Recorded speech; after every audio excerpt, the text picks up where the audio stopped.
नमस्कार दोस्तों। आकांक्षा दुबे के घर पहुंचा यूपी के सीएम योगी जी। जी हां दोस्तों, बड़ी खबर आप लोगों के सामने आ रहा है। आकांक्षा दुबे के घर पहुंचा योगी जी और बहुत जल्द ही होगी कार्रवाई। तो क्या है दोस्तों, खबर की पूरी जानकारी हम आपको आगे इसी वीडियो में बताएंगे।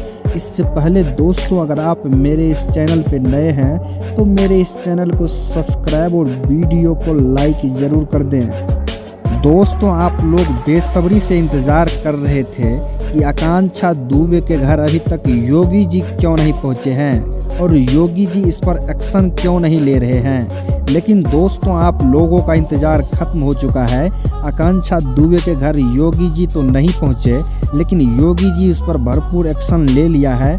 बहुत जल्द ही दोस्तों दूध का दूध और पानी का पानी हो जाएगा, काहे कि बहुत सारा सबूत अब इकट्ठा हो गया है।